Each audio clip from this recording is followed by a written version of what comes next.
들었죠? 예. 봄이 너무 짧은 것 같아요. 그렇죠? 그래도 그래도 감사해요. 저는 너무 감사하고 매일매일 이렇게 숨쉬며 살아갈 수 있다는 거 너무 감사하고 하나님께서 저희들의 삶을 이제 붙잡고 계시고 지탱하고 계시기 때문에 아침에 일어났을 때 우리 영혼을 붙들어 주시고 우리 마음에 주님을 찾을 수 있도록 해주시고 우리가 그리스도인으로서 오늘 하루를 살아갈 수 있다는 것도 하나님께서 우리에게 주신 은혜가 아니면 불가능하다는 것을 많이 깨닫게 됩니다. 오늘 이제 말씀이 이제 요한복음 8장인데요. 말씀을 좀 길죠, 그렇죠?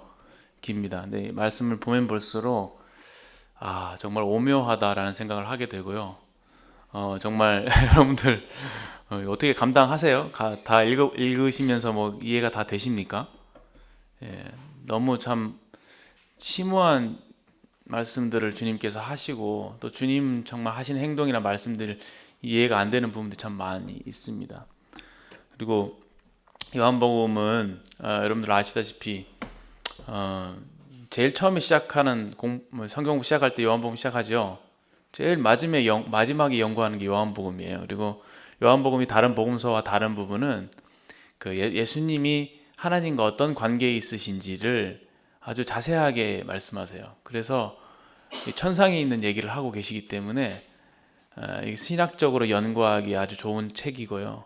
굉장히 그 의미가 깊습니다. 그래서 여러분들 특별히 말씀을 읽으실 때 주님의 도우심을 구하면서 이렇게 읽으시면은 참 좋겠다는 생각이 들고, 저도 솔직히 말씀을 드리면 말씀을 읽다가 충격을 받는 경우가 여러 번 있고요. 지금 역시도 정말 내가 말씀을 잘 모르는구나 생각을 하게 되면서 주님 앞에 좀 은혜를 구하는 그런 마음이 있습니다. 성령님께서 계시니까 그래도 성령님 의지하는 마음으로 제게 좀 깨달아 주신 부분들을 잠깐 나누고 싶습니다. 형제자매님들도 말씀을 제가 많이 찾아서 읽을 테니까 보시면서 그저 한 말씀이라도 마음에 성령님께서 비춰주시는 것을 마음에 담고 가셨으면 좋겠다는 생각이 듭니다. 이번 요한복음 8장은 8과 제목이 어떻게 되나요? 예, 자유케 하시는 진리의 법. 제가 왜 이 주제를 제가 달았거든요. 이 제목을 왜 달았는지는 잘 모르겠어요. 그리고 이제 말씀을 읽다 보니까 진리라는 단어가 많이 등장하더라고요. 그래서 그리스도와, 여러분 아시겠지만 대시 해놓고 그리스도와 그리스도의 이렇게 주제가 가죠. 일관성을 유지하려고. 예, 그걸 다 보시겠죠. 머리 많이 썼습니다. 제가 여러분들. 주제는 다 제가 달았어요. 그래서 너무 힘들었어요. 주제를 대충 달았더니 나사영 형제님이 이 주제에 일관성이 있어야 된다고 그래갖고 억지로 이제 그리스도와 그리스도의 이렇게 해서 찾다 보니까 진리라는 단어가 많이 등장했어요. 그래서 진리 딱 이렇게.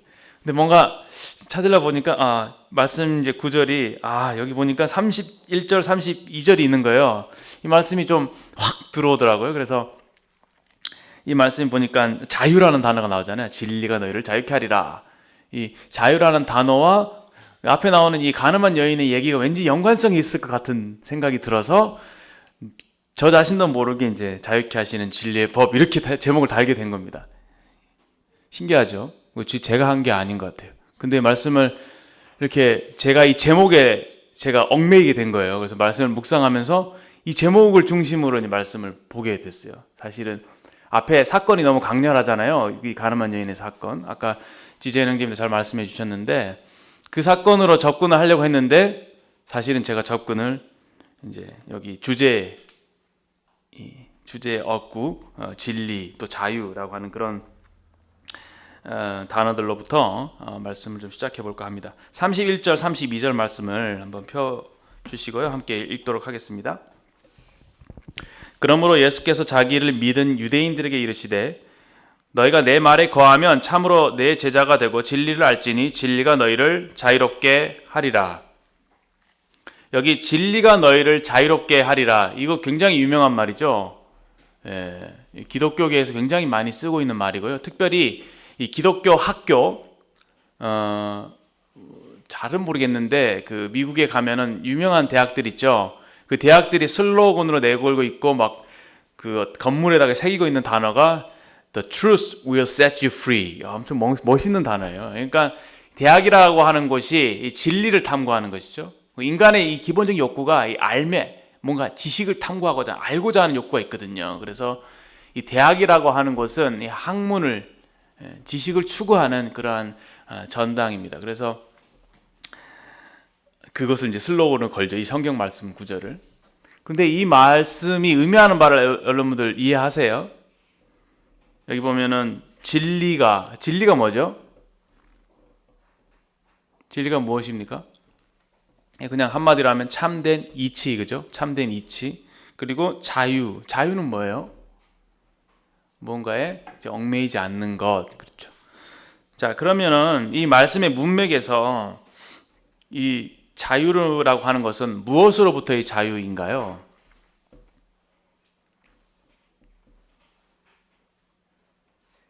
네, 34절을 보시면 이제 그 33절에 이제 이 아브라함 그들이라고 하는 것은 믿지 않는 유대인들을 얘기합니다.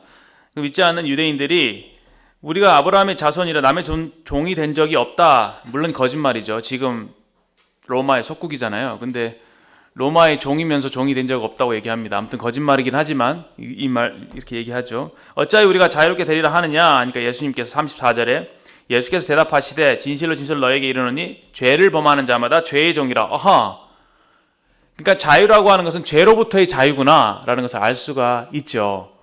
그러면은 이 사람들은 믿지 않는 유대인들은 이 죄로부터 구속되어 있는 죄의 종이 되어 있다고 하는 것입니다.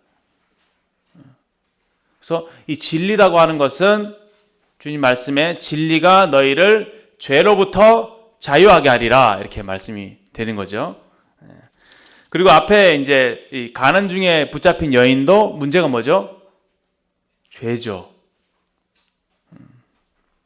이 여인을 한번 생각을 해보면 이 간음이라고 하는 죄, 한 번 실수로 간음을 하지는 않았을 거예요. 왜냐?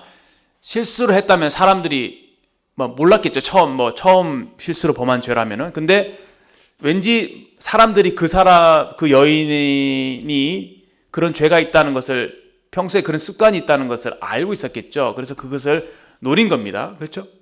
충분히 생각해 볼 수 있죠. 노리고 딱 대기하고 있다가 그 여인이 간음하는 현장을 덮친 거예요. 그래서 그 여인을 붙잡았습니다. 물론 이렇게 한 이유가 이 유대인들이 예수님을 시험에 빠뜨리려고 이렇게 한 거죠. 근데 딱 데리고 왔는데 문제가 뭐냐면은 이 남자는 어디 갔는 거예요? 그렇죠? 여자만 데리고 온 거예요. 그것도 참 이상하죠. 유대인들이 이렇게 예수님 넘어뜨리려고 계략을 쓴 거다 이렇게 우리가 이해할 수가 있죠. 데리고 와서 이제 예수님 앞에 여인을 세우고 율법에는 이 여인을 돌로 치라고 했습니다. 그랬죠? 근데 선생님은 뭐라고 말씀하시겠습니까? 이렇게 얘기를 한 겁니다. 그래서 이 여인은 일단 죄악된 삶을 지속적으로 살아왔다. 그러니까 죄의 종이었다는 것을 분명히 알 수 있죠. 그런데 주님 말씀은 진리가 너희를 자유롭게 하리라 라고 말씀하십니다. 그러니까 진리가 우리로 하여금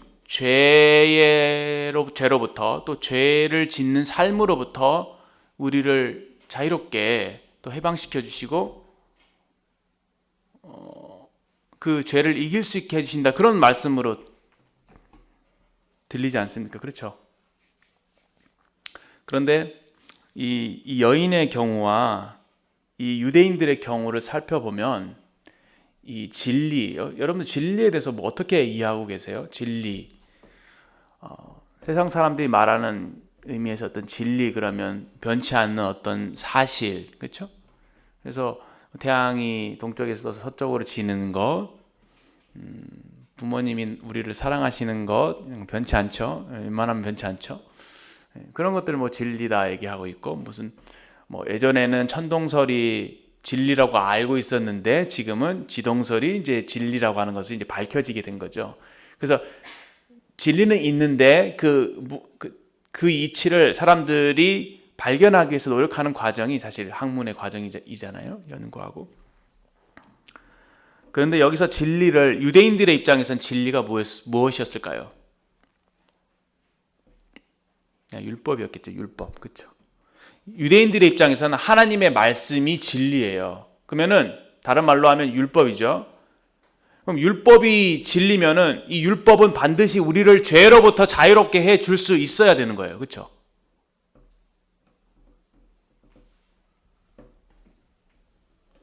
근데 이 여인의 경우를 보더라도, 또 이 유대인들의 경우를 보더라도 이 율법이 그들을 자유롭게 해주지 못했습니다. 오히려 그들을 더 죄의 종으로 만들었죠. 여기 이 여인의 이 경우를 한번 보시면은 율법이 얼마나 무능한지를 알 수가 있어요. 이 여인은 율법의 잣대에 의해서 지금 돌에 맞아 죽을 수밖에 없는 상황에 놓이게 된 것이죠. 주님 말씀, 주님께 이렇게 데리고 와서 고소를 합니다. 모세율법에는 돌로 치라고 했는데 선생님은 무엇이라 말씀하시겠습니까? 그때 이제 예수님께서 땅에다가 뭔가를 쓰셨습니다. 무엇을 쓰셨는지는 잘 확실하지 않아요. 근데 왜 뭔가를 쓰셨을까요? 분반 시간 한번 나눠보시기 바랍니다. 아마 제 생각에는 여러분들 여러 가지 상상력을 발휘하시는데 무엇을 쓰셨는지 한번 생각해 보시고 또 왜 쓰셨는지 아마도 사람들에게 좀 생각할 수 있는 기회를 주시지 않았나 이렇게 생각이 됩니다. 그리고 이제 다시 7절에 그래서 주님이 하신 말씀이 너희 중에 죄 없는 자가 먼저 돌로 치라 이렇게 되어 있죠. 그리고 다시 손가락에 땅에 쓰십니다. 여전히 생각할 수 있는 기회를 주는 것이죠. 9절 말씀에 보니까 사람들이 생각을 해보니까 양심의 가책을 받게 된 겁니다. 여기 죄 없는 자가 돌로 치라라고 하실 때 이 죄 없는 자라고 하는 말씀은 그냥 일반적인 죄를 말씀하신다기보다 여기선 특별히 이 간음죄를 얘기한 거라고 생각할 수 있습니다. 그러니까 사람들이 생각을 해보니까 나도 사실은 마음속으로 그런 주님 말씀에 여인을 보고 음란한 생각을 품으면은 역시 마음에 간음했다 이렇게 말씀하셨잖아요. 그러니까 이 어른으로 시작하여 아이들까지 양심의 가책을 받고 그 자리를 이렇게 떠나가게 되죠. 그러니까 자기 생각에 가만히 생각해 보니까 나도 그런 죄를 짓지, 나도 그런 실제 행동으로 이렇게 한 적이 있지, 또는 나도 그 마음속에 그런 것들이 있지, 나도 죄가 있지라고 하는 가책을 받았기 때문에 그렇게 된 것이죠.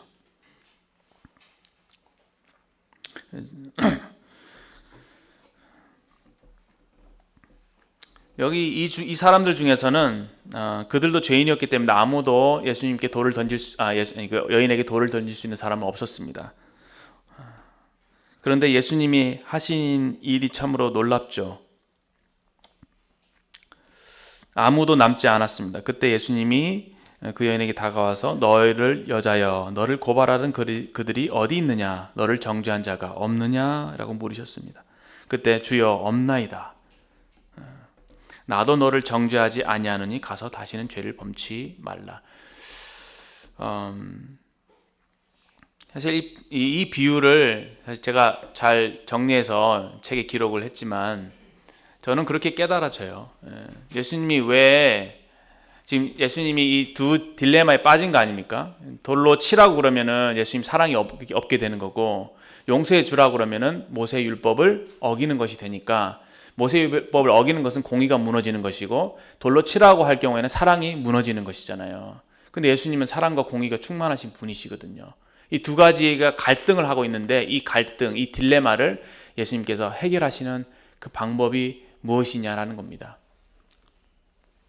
그래서 여기서는 여러분 십자가를 생각하지 않고는 답이 나오지가 않죠. 하나님께서는 죄를 반드시 심판하셔야 되잖아요. 그게 공의잖아요. 돌을 치어야 되는 겁니다. 그 돌의 심판을 사실은 예수님이 다 받아주셨기 때문에 공의가 해소가 된 거죠. 그렇기 때문에 예수님이 그 여인을 용서할 수 있는 것입니다. 이 복음적으로 이 이것을 풀지 않으면 사실 풀리지가 않아요. 우선적으로. 예수님이 십자가에서 공의와 사랑의 조건을 다 만족시켰기 때문에 딜레마에서 완전히 벗어날 수 있게 된 것입니다. 너희 중에 죄 없는 자가 돌로 치라. 이 중에서 사실은 심판할 수 있는 분은, 유일한 분은 누구죠? 심판자는 사실 이 유대인들이 아니었어요. 왜? 그들도 죄인이었기 때문에 심판할 수 없었습니다. 유일한 심판자는 바로 하나님이시고 죄가 없으신 예수님이었어요. 예수님이 돌로 치셔야 되는 거 아니에요. 그렇죠? 근데 예수님이 그 돌을 여인에게 던지지 않으셨죠. 자신에게 자기가 받으신 것입니다. 그렇죠? 만약에 이 자리에 그 여인의 엄마가 있었다면 어떻게 될까요? 엄마가 돌을 들어서 여인을 쳤을까요? 네, 그렇지 않을 겁니다. 옆에서 한없이 울고 있었겠죠. 심지어는 돌을 던질 때 그 자기 딸을 이렇게 안으면서 나한테 돌을 던지라고 하겠죠. 그래서 대신 사실은 엄마는 돌을 맞을 것입니다. 저는 주님의 마음이 그런 마음이라고 생각이 되어져요. 어떤 형제님이 이런 말씀을 하셨죠. 요한복음 4장에 그 사마리아 여인이 나오죠. 다른 사람들은, 유대인들은 다 글로 가지 않았대요. 근데 그 예수님은 그 더운 날씨에 사마리아로 통행했다고 그랬잖아요. 왜 그랬을까? 그때 하신 말씀이 자기 딸이니까. 저는 그 말씀이 굉장히 심오한 의미를 지니고 있다고 생각합니다. 예수님은 전도하러 가신, 겉으로 볼 땐 전도하러 가신 것처럼 보일지 몰라도 영혼의 측면에서 하나님의 소유가 될, 하나님의 소유인 그 여인을 아셨어요. 미리 아셨죠. 그래서 자기 딸로 여기시고 딸을 찾아가신 거예요. 여기도 마찬가지라고 생각이 되어집니다. 주님의 마음은 그렇습니다. 시간을 초월하시죠. 그렇죠?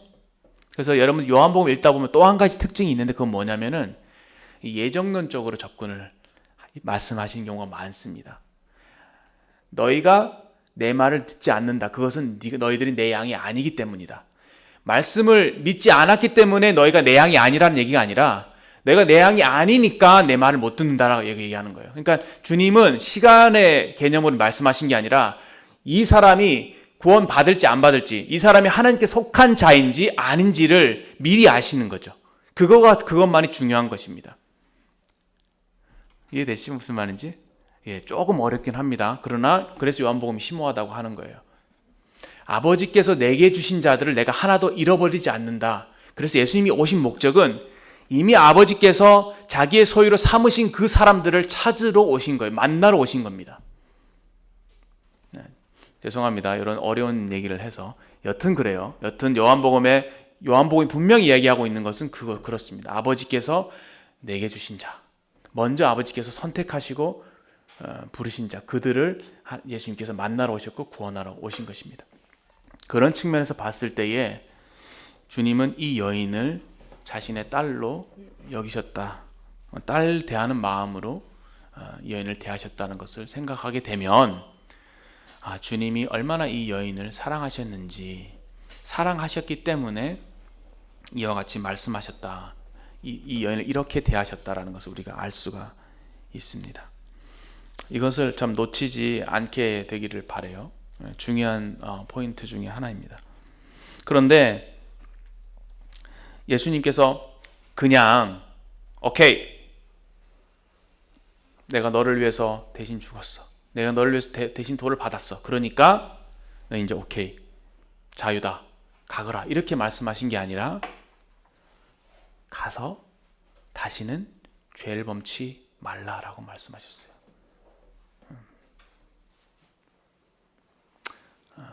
그 하나님의 은혜죠. 죄를 용서해 주시는 은혜가 결코 우리로 하여금 죄된 삶을 살도록 용기를 불어넣지 않습니다. 우리가 은혜 안에 있으니 죄를 범하려 그럴 수 없느니라 라고 되어 있죠. 주님께서 의도하셨던 것은 바로 이렇게 하나님의 은혜에 감동이 된, 이 은혜를 알고 이 사랑을 아는 사람이 그 사랑과 은혜의 힘을 가지고 말씀을 지킬 수 있게. 그래서 사랑이 율법의 완성이라고 하는 말씀의 의미는 예수님의 사랑을 알고 예수님을 사랑하게 되면요, 율법의 기준보다도 더 엄격한 그 말씀을 순종할 수가 있어요. 예를 들어서 원수 사랑 같은 거. 율법에 나와 있지 않죠. 원수를 사랑하라. 근데 예수님께서는 말씀하시기를 너희를 원수를 사랑하고 너희를 핍박하는 자를 위해 기도하라. 근데 그렇게 할 수가 있어요. 예수님의 사랑을 알고 예수님의 은혜를 온전히 깨닫는 사람은요, 나의 뺨을 치는 원수에게 이쪽 뺨을 치는 원수에게 이쪽 뺨을 돌려댈 수도 있습니다. 실제로 어떤 형제님 그런 간증을 하죠. 지나가다가 어떤 사람이 가래침을 뱉었는데 자기 얼굴에 가래침이 묻은 거예요. 근데 그 상황에서 그 사람이 밉지 않더래요. 왜냐? 주님이 십자가에서 이 사람들에게 침을 받으실 때 얼마나 치욕스러우셨을까, 얼마나 힘드셨을까 생각하니까 오히려 그 사람이 용서가 되더라는 겁니다.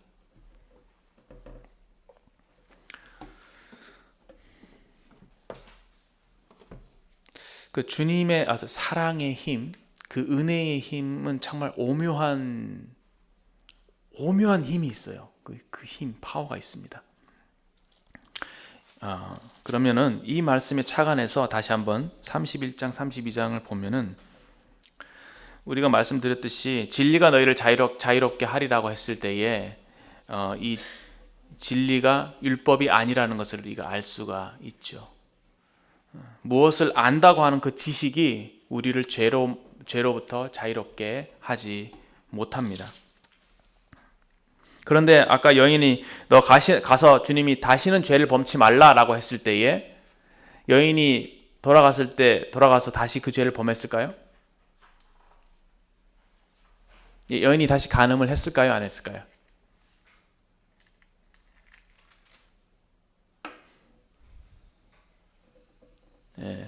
과정이 없으면은 또 그럴 수도 있죠라고 얘기할지 모르겠지만 저는 그렇지 않았다고 믿습니다.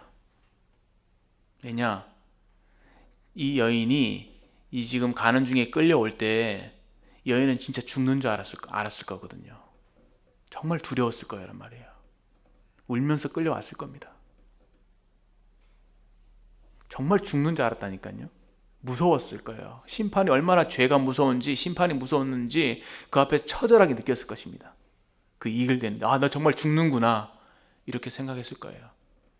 근데 예수님이 나도 너를 정죄하지 않는다, 이 음성을 들었을 때에 그 여인의 마음 무너지는 것 같았을 것입니다. 와, 이분은 누구신가? 여러분들 구원받는다는 것은 그런 것을 의미하는 것 같아요.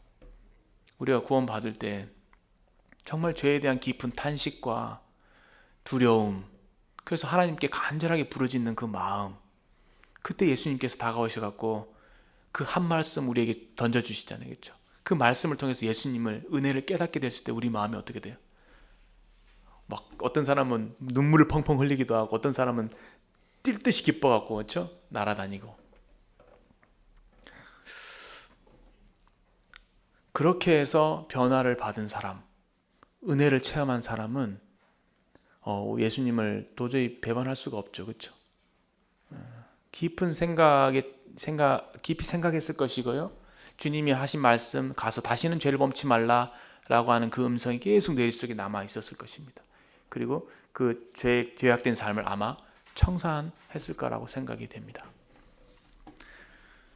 여러분들 은혜가 가진 힘이 이렇게 큰 거예요. 그렇죠? 주님의 사랑이 정말 우리를 변화시키십니다.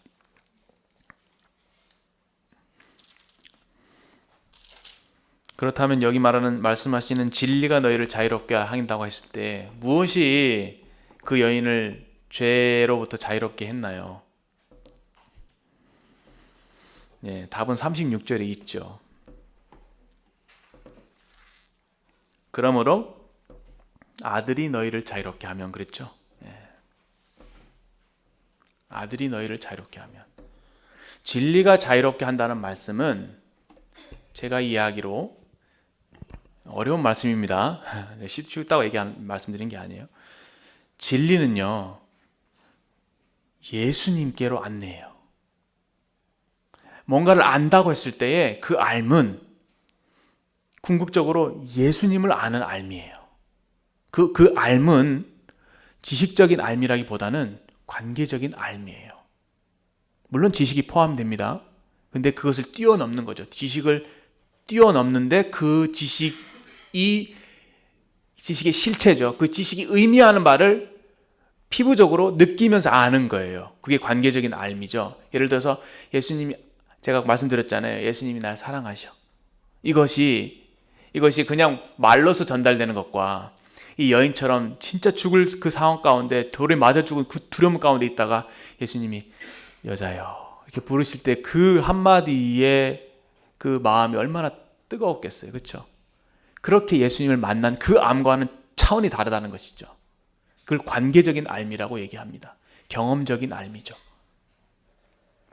진리라고 하는 것은 성경 말씀이 진리고 또 하나님께서 갖고 있는 진리가 있죠. 하나님의 진리. 그 진리는 궁극적으로 우리를 예수 그리스도께로 안내하는 거예요. 여러분들 지난번에 우리가 말씀을 들을 때에 제가 강단 말씀을 들은 기억이 있는데 죄의 육신의 소욕과 성령의 소욕하면서 어떻게 하면 우리가 죄를 이길 수 있는가라고 말씀하실 때에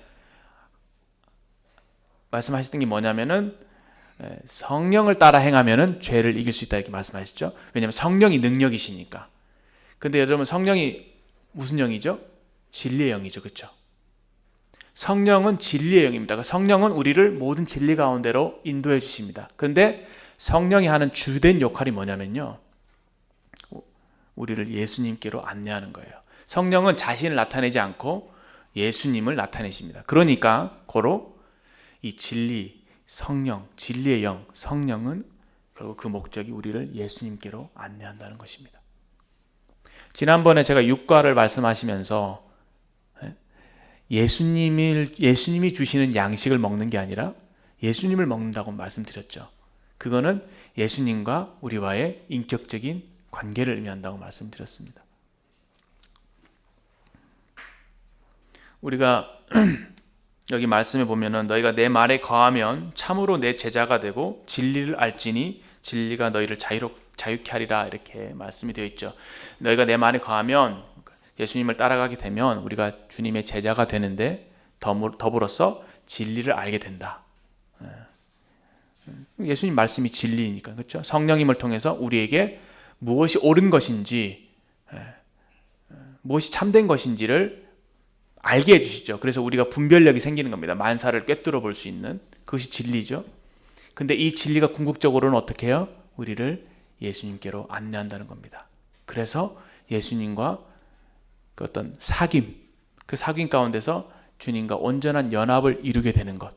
그래서 궁극적으로는 하나님과 연합을 이루게 되는 것이 그것의 최종적인 목적이 되는 거예요. 그것을 요한복음은 바로 그것을 말씀하고 계십니다. 우리에게 찾아오신 예수님, 우리와 관계를 맺기 위해서 찾아오신 주님, 예수님을 믿게 될 때에 우리가 새로운 생명으로 거듭나게 되고요. 그 예수님 안에서 풍성한 삶을 누리게 되죠. 그 풍성한 삶 가운데서 예수님을 알게 되고 예수님의 형상으로 변화되게 됩니다. 그러면 우리는 하나님과 같은 신적인 그런 신의 성품을 가진 자들이 되는 것이죠. 그런 가운데서 하나님과 온전한 연합을 하나가 되는 것, 연합을 이루는 것, 그것이 예수님이 이 땅에 찾아오신 목적이에요. 조금 신학적인 용어로 말씀드리면 예수님이 찾아오신 목적은 첫 번째 구원, 칭의죠. 두 번째 성화입니다. 그래서 이 여인에게 말씀하실 때에 단지 너 죄사함을 받았어, 너 용서했어, 너는 죄부터 자유해, 더 이상 지옥 가지 않아, 여기서 끝난 게 아니라 가서 다시는 죄를 범치 말라, 성화의 삶까지 명령하신 거예요. 왜냐? 이 성화의 삶이 왜 중요하냐? 우리가 계속적으로 이 거룩한 삶을 살면서 주님과 교제하면서 주님을 닮아가고 주님과 하나가 되기 때문에 그렇습니다. 그것이 주님이 우리를 부르신 목적이죠.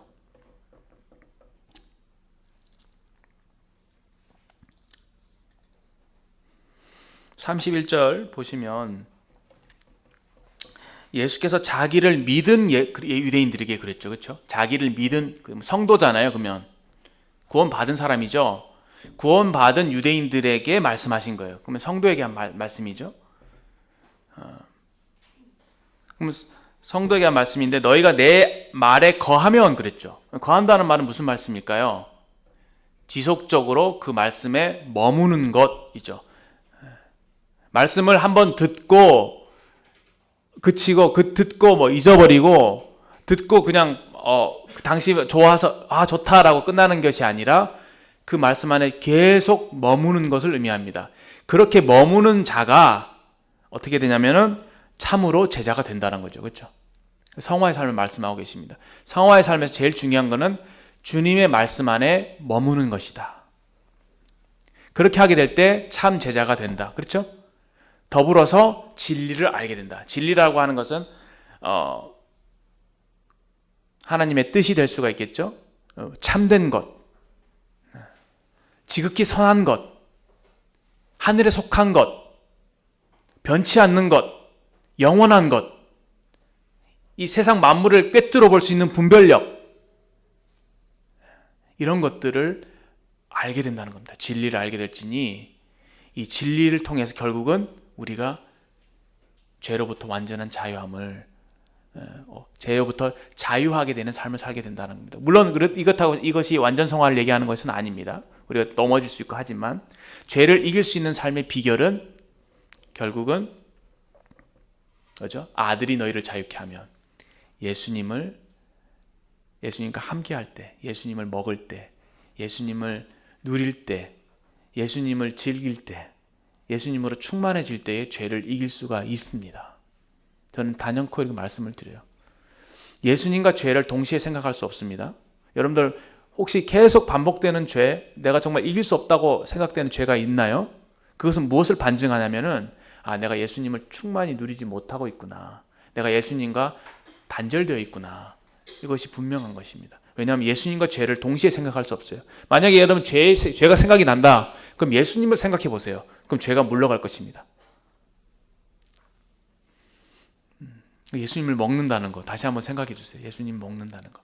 예수님 그 은혜 안에, 그 십자가의 은혜 안에, 사랑 안에 계속 머무는 것을 의미합니다. 그리고 예수님이 주시는 말씀을 통해서 예수님과 지속적으로 교제하는 것을 의미해요. 그 말이 바로 너희가 내 말에 거하면이라고 하는 말씀의 의미라고 생각이 됩니다. 근데 참 또 놀라운 것은 요한복음을 잘 읽어 가시다 보면은 또 한 가지 특징이 있어요. 약간 예정론적인 발언을 예수님 많이 하셨다는 것도 한 가지 특징이었고, 두 번째 특징이 뭐냐면은 예수님과 하나님과의 관계를 참 많이 얘기하세요. 의도적으로. 왜 그렇느냐? 예수님은 구원받은 우리 성도들이 따라가야 될 본이에요, 본. 그래서 우리가 거룩해진다고 하는 것, 또 영적으로 성장한다고 하는 것은 어떤 의미냐면 예수님이 하나님 아버지를 대하듯이 우리가 예수님을 대하는 거예요. 그 예수님과 하나님과의 관계 속에서의 성숙이죠. 예수님과 하나님과의 관계를 보면서 우리도 그런 모습으로 하나님과의 관계를 맺는 것입니다. 이해되세요? 그러면은 제가 그 부분을 좀 보시면은 여기 성경에 12절부터 쭉 끝에 절까지 굉장히 길잖아요. 그 중에서 예수님과 하나님과의 관계를 말씀하고 있는 구절이 엄청 많습니다. 근데 보시면 먼저 12절부터 20절까지는 예수님의 증언에 관한 논쟁이에요. 그러니까 예수님의 증언이 참되다. 왜 참되냐? 예수님은 어디서 와서 어디로 가는지 알고 계신 분이기 때문에, 예수님 하나님이시기 때문에 예수님 말씀하신 말씀이 참이다 이렇게 말씀하셨고요. 두 번째는 뭐냐면 예수님이 혼자 증언을 하시는 것이 아니라 하나님 아버지께서 예수님에 대해서 증언해 주시고 예수님이 예수님에 대해서 증언하니까 증인이 두 명이죠. 두 분이죠. 그래서 예수님이 증언이 참되시다고 말씀하신 거예요. 이렇게 말씀하시면서 아버지께서 아들을 증거하신다는 것을 간접적으로 말씀하시죠. 그렇죠? 그 다음에 21절부터 보시면은 이거는 예수님이 누구신가에 관한 논쟁입니다. 예수님은 자신이 어떤 분이신지를 사람들에게 말씀해 주셨는데 다 찾지는 않겠고요. 23절에 보면은 너희는 아래에서 났고 나는 위에서 났으며 너희는 이 세상에 속하였고 나는 이 세상에 속하지 아니하였느니라. 예수님은 너희 모든 사람들은 세상에 속했다. 그러니까 우린 다 물질로 되어 있잖아요. 그렇죠? 세상 사람들은 영이 있는데 영이 다 죽어 있죠. 그래서 결국은 멸망해 버릴 수밖에 없잖아요. 근데 예수님은 이 땅에 속한 게 아니라 하늘에서부터 오신 분. 이 세상에 속하지 않았다. 그럼 누구에게 속했습니까? 예수님은 하나님께 속했습니다. 예수님이 오신 그 근본, 오신 곳은 어디냐면은 아버지의 품속이었죠. 그렇죠? 아버지의 품속에 있는 독생하신 하나님이 나타내셨느니라. 그러니까 예수님은 하나님께로부터 왔어요. 하나님과 온전한 그 연합 가운데 계시다가 우리 가운데 찾아오신 분이시죠. 그리고 24절에 보시면 만일 너희가 내가 그인 줄 믿지 아니하면 그랬죠. 그인 줄. 여기 그라고 하는 말씀이 I am that I am이죠. 그렇죠? 이 창조주 하나님, 여호와 하나님이신 겁니다. 하나님과 동등된 분이심을 나타내고 계십니다. 25절에 보면은 나는 처음부터 너에게 말하고 온 자니라. 예수님의 신성을 말씀하고 계십니다. 하나님과 동등되신 분. 그리고 28절에 보면 역시 내가 그인 줄 할 때 이 그는 하나님과 동등된 분이심을 말씀하고 계십니다. 그런데 이것은 이제 예수님의 어떤 신성에 관한 부분이고요. 예수님의 또 보면은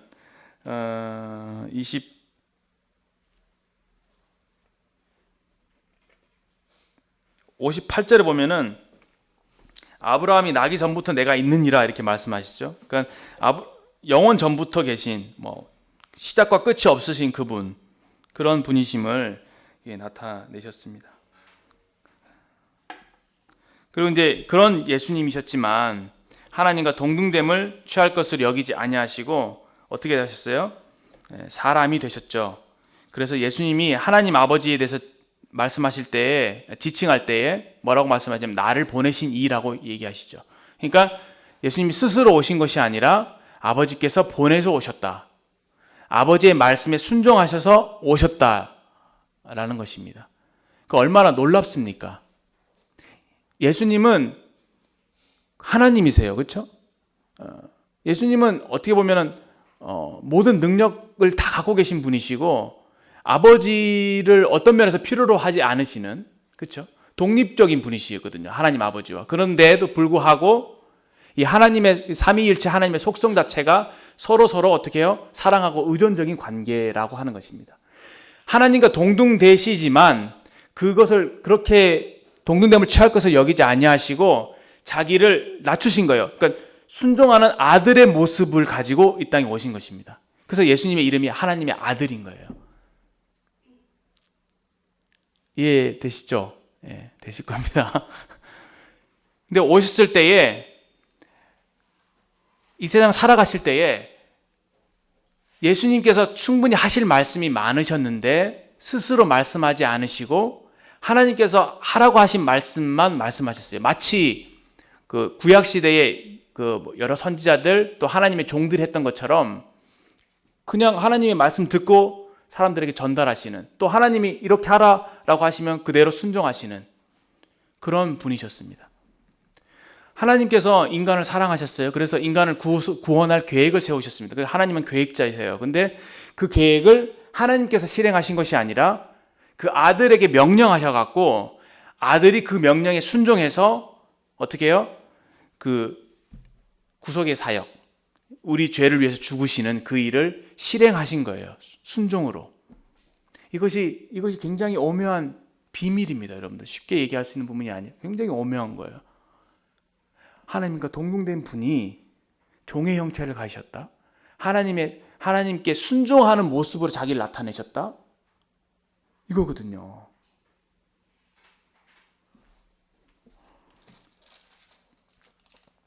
그 이유가 뭐냐면은 바로 우리를 위해서, 우리로 하여금 순종의 비밀이 무엇인지를 알려주시려고 우리를 예수님과 같이 어떤 형상으로 이렇게 변화시킬 이끌어 주시려고 우리를 주님이 그런 본을 보이신 것입니다.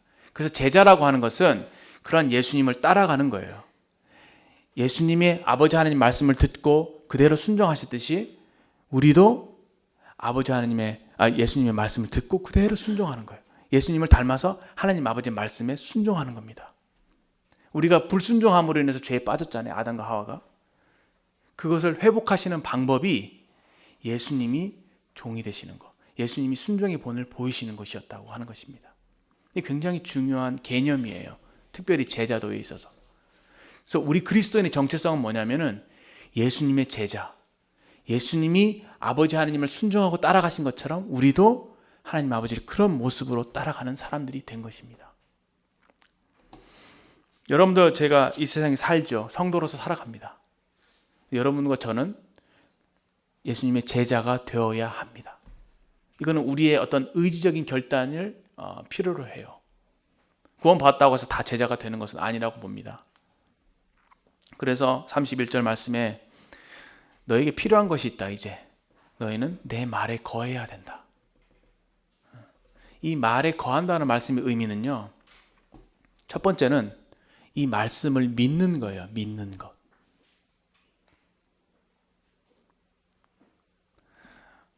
근데 우리가 잘 못 믿죠. 말씀을 잘 믿습니까? 말씀을 잘 모르니까 또 못 믿는 것도 있죠. 그렇죠? 저도 잘 못 믿어요. 저도 잘 못 믿는 게 너무 많아요. 말씀대로 못 살죠. 말씀이 말씀하고 있는 것을 못 믿어요. 못 깨달아요. 예를 들어서 예수님께서 하나님께 기도하실 때에 아버지, 내가 이 세상에 속하지 않은 것처럼 저들을 세상에 속하지 않았습니다. 여러분과 저는 세상에 속한 사람들이 아니죠. 예수님이 세상에 속하지 않은 차원 높은 하늘에 속한 사람들인 것처럼 여러분과 저는 하늘에 속한 사람들인 거죠.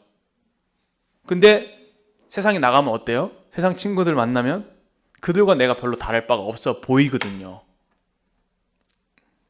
그래서 그렇게 믿기가 쉽지가 않습니다. 왜냐? 제가 짓는 죄에 나도 똑같이 짓고 있고, 제가 연약하면 나도 연약한 모습 그대로 있고, 내가 보면 내 속에 막 더러운 것들이 있고, 내가 보니까 주님이 나를 거룩한 자라고 여겨주시는데 거룩하다고 내가 스스로 말을 하기가 부끄러운 거죠.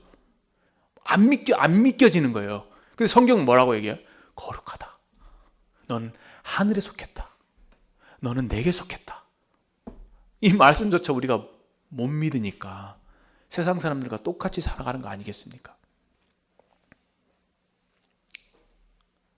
세상 사람들이 참 이상하게 우리를 볼 거예요. 왜냐하면 너희들이 믿는 진리가 그렇게 엄청나고 대단한데 너희 삶은 왜 그렇느냐. 네, 우리가 사실 믿음이 없기 때문에 그렇습니다. 우리가 상당히 많은 경우에 성경 말씀을 그대로 믿지 못해요. 네, 그게 참 많습니다. 그래서 주님 말씀에 내 말에 거해라. 그 말은 내가 의지적으로 그 말씀을 붙잡는 것, 그 말씀을 사실로 받아들이고 그 말씀에 그냥 젖어 있는 것, 그 말씀을 계속 지속적으로 묵상하다 보면은 그렇구나라고 하는 것, 그렇구나라고 믿어지게 돼요. 근데 말씀을 피상적으로 받잖아요. 그러면은 그냥 머물렀다가 떠나가요. 그러면 그 말씀을 못 믿게 돼요. 이해되십니까? 무슨 말인지? 우리 삶의 변화를 일으키려면은, 변화가 나타나려면은 성경 말씀 읽죠. 성경 말씀 여러분 생각과 다른 엄청난 말씀들이 오죠. 그럼 그 말씀을 믿어야 돼요. 그리고 이 말씀이 베레아 사람들처럼 그러한가 해서 날마다 상고해야 됩니다. 말씀을 진지하게 받아야 돼요. 그래야지 우리 삶이 변화가 됩니다. 저는 그걸 믿어요. 그게 저한테는 굉장히 큰 도전입니다. 너무 말씀을 안 믿는 게 많아요. 인간적으로 생각하는 것이죠. 강단에서 그렇게 우리 할아버지 되신 분이 계속 막 외치면서 잔소리하듯이 말씀하시잖아요. 우리 할아버지가. 왜 그래요? 너무 말씀을 안 믿으니 성도들이. 그러니까 인간적인 눈으로 성도가 성도를 바라보는 거죠. 주님이 저 성도를 엄청 귀하게 여기시는데, 주님이 나를 사랑하신다고 하는데 그 사랑이 내가 잘 안 느껴지니까 주님 나 사랑하지 않아라고 얘기하는 거죠. 주님 사랑하신다면 제 기도 들어주셔야 되는데 왜 안 들어주세요? 그러면서 어떻게 저를 사랑한다고 얘기할 수 있어요? 안 믿는 거죠. 이런 식으로. 한번 따져보세요. 여러분들 말씀 보면서 이게 정말 그런가? 이 정말 사실은 내가 믿어야 되는 거 아닌가? 주님은 우리에게 말씀하시는데 우리는 왜 이 말씀을 가볍게 여기는가? 이런 것에 대한 진지한 고민이 필요합니다. 믿는 것, 말씀을 믿는 것. 그러려면은 말씀이 지속적으로 거해야 한다. 주님이 어떤 말씀이 비춰졌을 때 그 말씀을 계속 붙잡아야 돼요. 붙들고 또 붙들고 또 붙들고 묵상하고 또 묵상하고. 그래서 여러분의 것으로 삼아야 합니다. 그리고 여러 가지 부정적인 생각이 들 때 그것을 말씀을 선포해서 그 부정적인 생각을 쫓아내야 돼요.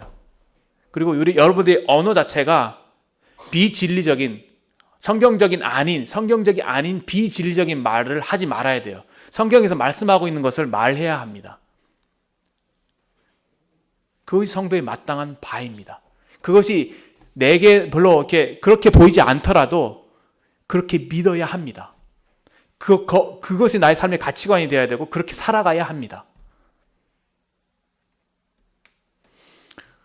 제가 잘 설명을 여러분들이 잘 못하는 것 같아 좀 죄송한데 그래요. 정말 믿어야 합니다. 여러분들. 그리고 두 번째는 뭐냐면은 그 말씀을 순종하는 거예요. 순종.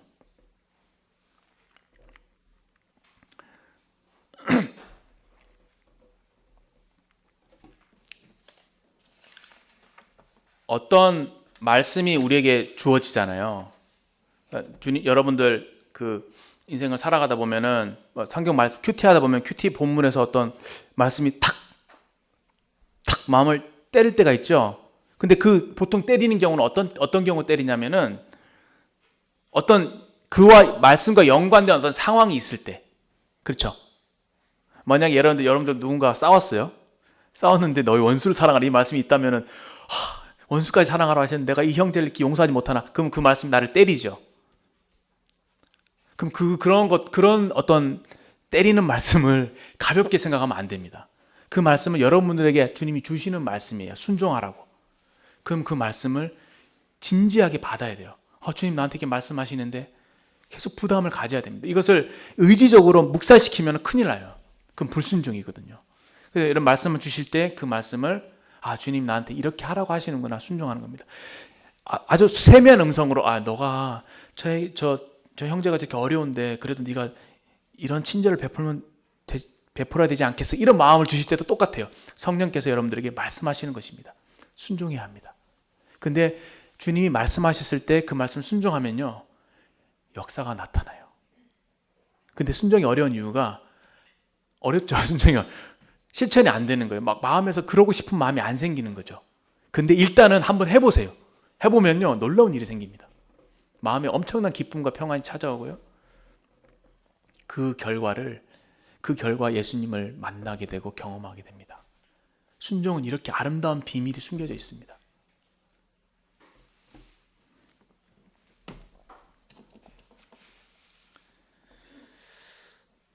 믿음이 또 어려운 이유는 말씀 믿는 게 어려운 이유는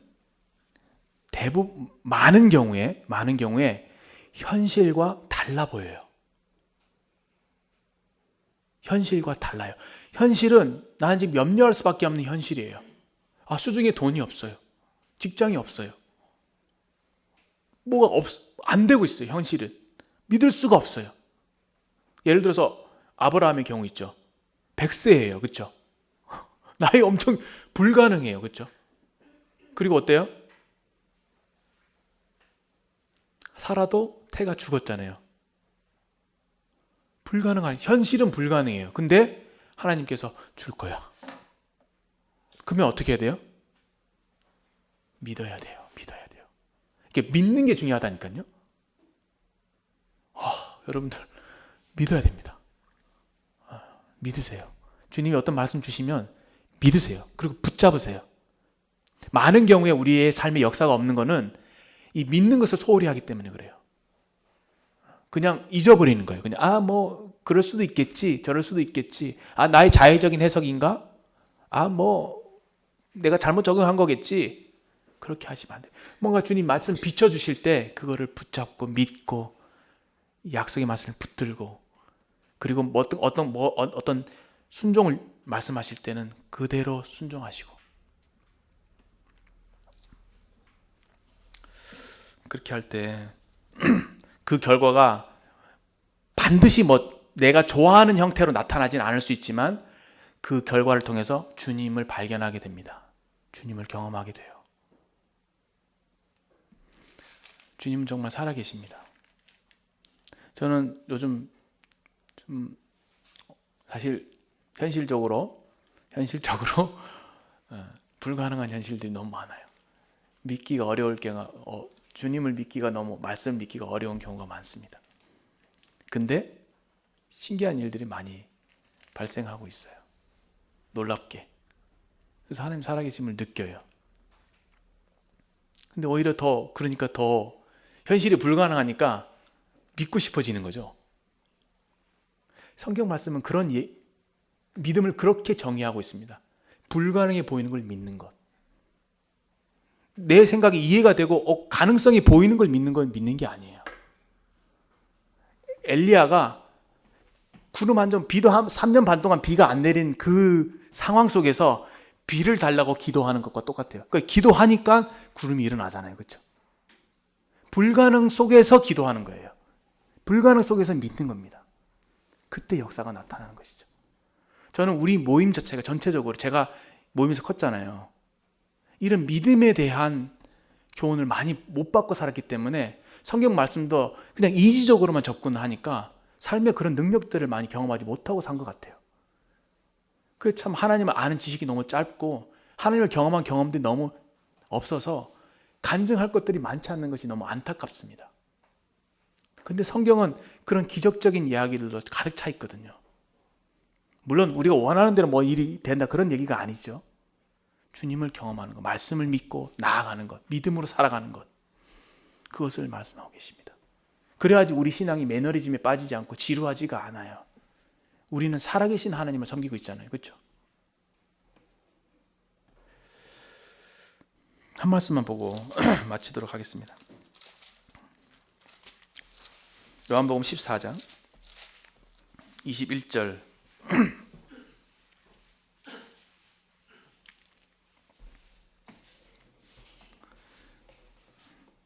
나의 계명을 지키는 자라야 나를 사랑하는 자니, 나를 사랑하는 자는 내 아버지께 사랑을 받을 것이요 나도 그를 사랑하여 그에게 나를 나타내리라.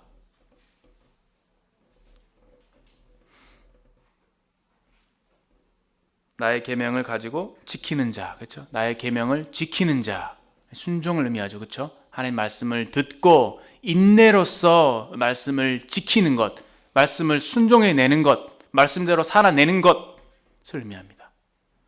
그럴 때 그런 사람이 나를 사랑하는 것이다. 그런 사람이 나를 존중히 여기는 것이다. 말씀대로 사는 사람이 나를 사랑하는 자다.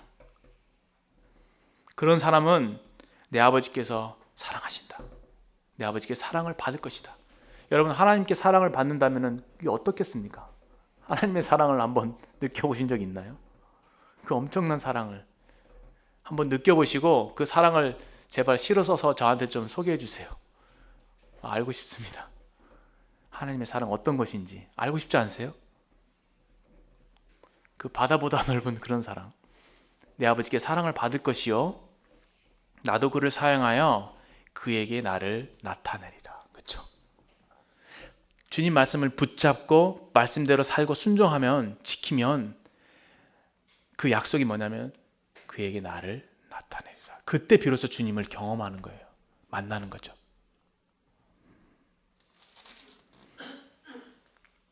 그 다음에 23절도 그렇죠. 사람이 나를 사랑하면 내 말을 지키리니 내 아버지께서 그를 사랑하실 것이요 우리가 그에게 가서, 우리죠, 아버지 하나님과 주 예수 그리스도 사랑의 연합, 하나됨, 관계, 교제, 사귐, 그에게로 가서 그와 거처를 함께하리라. 주님과 사귀어 산다는 것, 하나님과 사귀어 산다는 것은 그런 의미입니다. 우리의 신앙은 죽어있는 신앙이 되어서는 안 됩니다. 그러면 우리도 이 예수님께 이 여인을 고소했던 유대인들처럼 돼요. 율법주의자들. 성경 말씀이 여러분 율법이 돼서는 안 됩니다. 이게 죽은 텍스트가 아니거든요. 뭐 이걸 딱 들이대고 이대로 살아 라고 하는 어떤 그런 죽은 법이 아니란 말입니다. 율법은 그런 거예요. 하나님께 대한 애정과 사랑 없이 율법을 들이대는 겁니다. 뭐야, 간음했어? 돌로 쳐. 매정하죠. 사랑이 없는 거예요. 주님이 우리에게 율법을 주실 때는요, 우리를 사랑하셔서 율법을 주셨고요. 율법의 내용을 보면은 하나님 사랑, 이웃 사랑이죠, 그렇죠? 율법을 따뜻한 마음으로 지켜야 되는 거죠. 사랑의 마음으로 지키도록 우리에게 주신 거예요. 사랑의 힘으로 그 율법보다 더 뛰어난 삶을 살도록 하나님이 원하셨던 겁니다. 근데 여기 이 사람들 율법의 노예가 되어서 율법 때문에 죄의 종이 됐죠, 그렇죠?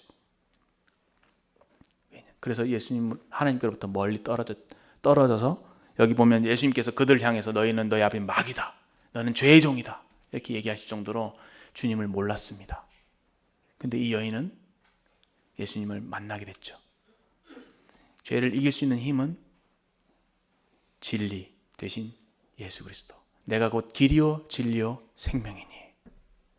우리 주님을 먹고 주님을 마시고 주님과 교제하고 사귀게 될 때 주님으로 인해서 그 주님의 사랑 때문에 우리가 죄를 이길 수가 있습니다. 그 사랑에 만족하면요, 죄가 맛이 없어요. 유혹이 유혹답지가 않습니다. 형제님들, 자매님들, 죄 때문에 고민이 되세요?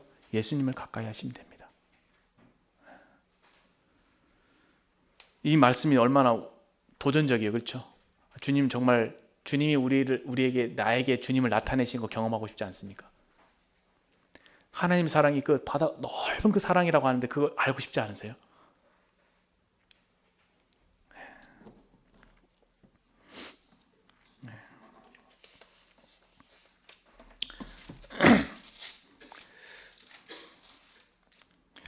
이 주님 말씀에 너희가 내 말에 거하면 참 내 제자가 되고 진리를 알지니 진리가 너희를 자유케 하리라. 주님은 우리에게 하나님을 어떻게 사랑하시고 섬기시고 하나님께 순종하시는지 보여주셨습니다. 그렇죠? 아버지 할만하시거든 이 잔을 내게서 지나가게 하옵소서. 그러나 나의 원대로 마옵시고 아버지의 원대로 마옵소서. 이것이 우리가 따라야 될 본입니다. 순종하기 어려워도 믿겨지지 않아도 믿고 순종하고 내 몸을 내어드리는 것. 그럴 때 어떻게 돼요? 역사가 나타났죠. 여러분 제가 구원받았잖아요. 하나님 뜻이 이루어졌습니다. 아버지께서 영광을 받으셨죠. 그 주님을 따라가는 게 참 제자가 되는 것입니다. 그럴 때 그 주님을 따라갈 때 여러분들 깨닫게 돼요. 깨닫게 돼요. 많은 경우 우리가 믿음이 없는 이유도 깨닫지 못해서, 그렇죠? 깨닫지 못해서 깨닫게 됩니다. 그리고 주님을 알게 되죠. 그럴 때 우리는 죄로부터 완전한 죄로부터 자유하는 그런 삶을 살게 될 것입니다. 기도하고 마치도록 하겠습니다. 하나님 아버지, 참으로 감사를 드립니다. 주님께서 정말 저희들을 사랑하셔서 이 땅에 찾아와 주셨고 또 저희들에게 참 아버지 하나님을 얼마나 경외하고 사랑하고 순종하시는지를 보여주셨습니다. 주님, 저희들도 이런 주님을 더욱 사랑하고 더욱 알기를 원하고 주님을 닮아서 아버지 하나님을 이렇게 경외하는 순종하는 저희들의 삶이 되기를 간절히 원합니다. 하나님 아버지, 이렇게 가나마다 붙잡힌 이런 더러운 여인을 위해서 자신의 소중한 아들을 내어주시고 또 참 그에게 완전한 죄로부터 해방받을 수 있는 길을 보여주시며 또 주님을 나타내 보여주셔서 주님을 따라갈 수 있게 해주셨습니다. 이 놀라운 사실을 저희들이 성경 말씀을 통해서 배우게 되며 주님 앞에 감사를 드리고 저희들이 오늘 주신 교훈의 말씀 붙조차 저희 삶에서 주님의 말씀을 믿고 또 순종하고 따라가는, 그래서 주님을 온전히 경험하고 주님과 깊은 사귐 가운데 살아가는 저희들의 삶이 되도록 인도해 주시기를 구합니다. 주님 앞에 저희 자신을 맡기고 의지하며 예수님의 존귀하신 이름으로 감사하며 기도드립니다. 아멘.